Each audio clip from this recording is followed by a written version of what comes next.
बेटियां सड़कों पर क्या सुरक्षित रहेंगी? वो तो माँ के गर्भ में भी सुरक्षित नहीं है।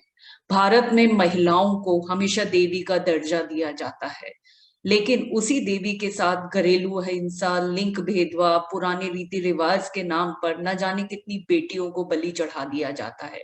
महिला सुरक्षा हमेशा से ही हिंदुस्तान में एक ज्वलंत मुद्दा रहा है। डॉक्टर प्रियंका रेड्डी का ये केस एक अपने आप में जीता जागता उदाहरण है। यदि आप बात करें राजस्थान, झारखंड, उत्तर प्रदेश, बिहार, मध्य प्रदेश, यहाँ महिलाओं में घटनाओं में हमेशा ही इजाफा रहा है।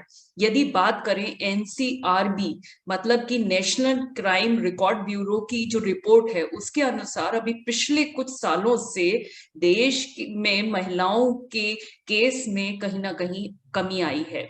लेकिन देश में महिलाओं के खिलाफ जो आपराधिक मामले हैं उसमें 3,71,503 है, जबकि 2019 में यही मामले 4,53,000 के आसपास दर्ज हुए थे, जो कि 8.3% से कम है। यूं तो हिंदुस्तान में बहुत सारे एक्ट महिलाओं के लिए पास किए हैं, जिसमें हमारी सरकारें भी काम कर रही हैं, जो कि इस प्रकार है। दी protection of women from domestic violence act, जो कि 2005 में था, जिसमें कि घरेलू हिंसा में हमारे यहाँ जितने भी अपराध होते हैं वो उस एक्ट के थ्रू लॉग इन होते हैं। जिसमें कि act against sexual harassment of women at work place है, जो कि 2013 में आया था। National commission for women act 1990 बना, जिसमें कि महिला आयोग की संरचना की गई, जिसमें महिलाओं से संबंधित मामले वहां जाते हैं। जो दूसरा हमारा एक्ट आया, दी provision of child marriage act, जो कि 2006 में, जिसमें कि छोटी बच्चियों की बहुत कम उम्र में या तो बड़े व्यक्ति से या बहुत कम उम्र में उनकी शादी कर दी जाती थी, उससे संबंध में ये एक्ट आया। वहीं हमारे पास medical termination of pregnancy act 1971 था, जिसमें महिलाओं को गर्भ के दौरान सुरक्षा मुहैया की जाए।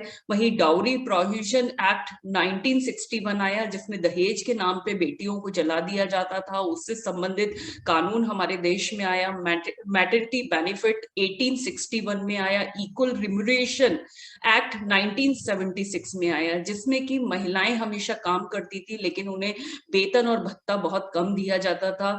1976 के बाद में ये इक्वल रिम्यूनरेशन एक्ट आया।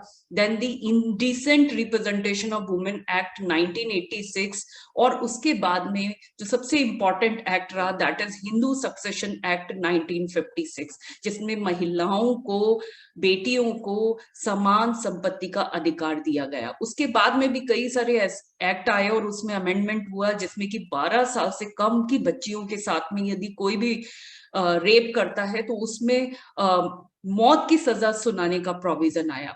हाथ तो हमने बहुत सारे दिए और बहुत सारे ऐसे एक्ट लेकर आए जो ग्राउंड लेवल पर भी काम कर रहे हैं, लेकिन क्या आज भी बच्चियां उतनी सुरक्षित हैं? ये मेरा एक विषय है। और मैं यही कहूंगी, बेटियों को हक होना चाहिए। जो हाथ छेड़खानी करे वह हाथ बाजुओं से अलग होना चाहिए, क्योंकि बेटियों की सुरक्षा पे यदि कोई भी व्यक्ति कदम उठाता है तो उस पे कड़े कानून बनने चाहिए। ये देखा भी गया है कि 29% पड़ोसी इन्वॉल्व होते हैं, 9% घर के जो परिवार के सदस्य होते हैं वही क्राइम में इन्वॉल्व होते हैं। तो इसलिए महिला सुरक्षा पे अभी और कड़े कानून लाने की जरूरत है। मेरा ये मानना है, जब तक महिलाएं सुरक्षित नहीं रहेंगी तब तक आगे वो बढ़ नहीं सकती।